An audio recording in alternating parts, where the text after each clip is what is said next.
తెచ్చుకుంటే నరేంద్ర మోడీ సర్కార్ని కూల్చడానికి చాలా పెద్ద కుట్ర జరిగింది. అప్పట్లో మనం మాట్లాడుకున్నాం. రఫేల్ అనేటటువంటిది ఏమీ లేకపోయినా ఒక దేశానికి మధ్య ఒప్పందం కుదిరితే దాన్ని తీసుకొచ్చి దాంట్లో డబ్బులు తినేశారు, ఎవడో అనిల్ అంబానీ ద్వారా డబ్బులు తినేశారు, ఇట్లాంటి ఒక దొంగ మాటలతో కోర్టులకు వెళ్ళి ఆ కోర్టుల ద్వారా కోర్టులని మేనేజ్ చేస్తూ లేదా కోర్టులలో ఉన్నటువంటి న్యాయమూర్తుల మీద ఒత్తిడి తీసుకొచ్చి భారతదేశంలో ప్రభుత్వాన్ని కూలగొట్టడానికి నరేంద్ర మోడీని అరెస్ట్ చేయించడానికి కుట్రలు పన్నినటువంటి సందర్భం అది. అదే సందర్భంలో రాజ్యాంగాన్ని ఉల్లంఘించే విధంగా ఉద్యమాలు చేస్తున్నటువంటి వాళ్ళని కోర్టులలోనే ద్వారానే ప్రోత్సహింపచేసినటువంటి రోజులు చూసాం. సుదీర్ఘకాలం పాటు ఉద్యమాలు చూసాం. అంటే దేశాన్ని అల్లకల్లోలం చేయడానికి ఎన్ని రకాల ప్రయత్నాలు చేయాలో అన్ని రకాల ప్రయత్నాలు చేశారు. కాకపోతే మొండిగా నిలబడ్డటువంటి మోడీ వెనకాల అతి పెద్దదైనటువంటి వ్యవస్థ ఉండటం, ప్రజలు కూడా బాసటగా నిలబడినటువంటి నేపథ్యంలో మోడీ అప్పటికి గతం కంటే మెజార్టీ తగ్గి అయినా అధికారంలోకి రాగలిగాడు.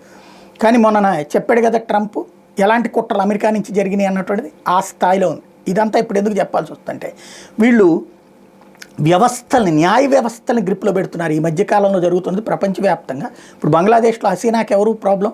న్యాయమూర్తులు. ఎవరా న్యాయమూర్తులు?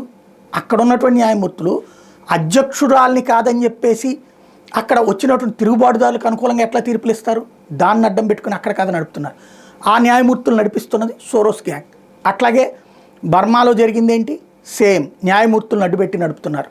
అట్లాగే శ్రీలంకలో జరిగింది ఏంటి? న్యాయమూర్తులను అడ్డం పెట్టినే జరిగింది. పాకిస్తాన్లో జరిగింది ఏంటి? ఇమ్రాన్ ఖాన్ ప్రజామోదం పొందిన లీడర్లను పక్కన పెట్టడానికి అక్కడున్న న్యాయ వ్యవస్థను ఒక్కదాన్ని మేనేజ్ చేస్తే చాలు, ఉద్యమాలకు ఒక గ్యాంగ్ ఉంటే చాలు మనకన్నటువంటి ధోరణిలో నడుస్తున్నాయి ప్రపంచంలో ఉన్నటువంటి పరిణామాలు. ఇట్లాంటిదే ఇప్పుడు రొమేనియాలో జరిగినటువంటి పరిణామం. రొమేనియాలో జరిగినటువంటి ఎన్నికల్లో అపోజిషన్ క్యాండిడేట్ ఆల్రెడీ గెలిచేశాడు. కానీ రొమేనియన్ ప్రభుత్వం అధ్యక్ష పాలన పెట్టేసి ఎన్నికలను రద్దు చేసేసి పైగా గెలిచినటువంటి అధ్యక్షుడు కావాల్సిన వ్యక్తిని అరెస్ట్ చేసింది. ఇది తాజాగా కీలకమైనటువంటి అంశం. అదే పైగా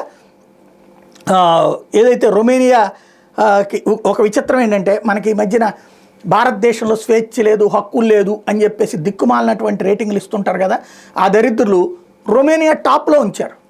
టాప్ ఏదైతే స్వేచ్ఛాయుత వాతావరణం ఉన్న దేశాల్లో ఇచ్చారు. మన దగ్గరేమో ఇక్కడ హిందువుల గురించి నోటుకొచ్చినట్టు వాగుతారు, దేశాన్ని గురించి అడ్డకోలుగా వాగుతారు. అట్లాంటి దరిద్రులందరికీ మాత్రం ఎంత స్వేచ్ఛ నడుస్తున్నా ఇక్కడేమో స్వేచ్ఛ లేదంటే, బట్ రొమేనియాలోనేమో స్వేచ్ఛ ఉందని చెప్పేసి స్వేచ్ఛకి సంబంధించినటువంటి డేటాలో వాళ్ళకి మనకంటే అత్యధిక స్థానం ఇచ్చారు. అది పక్కన పెడితే న్యాయస్థానాలను అడ్డం పెట్టి అక్కడ అధ్యక్షుని పక్కన పెట్టినటువంటి అంశం సంచలనం సృష్టిస్తోంది.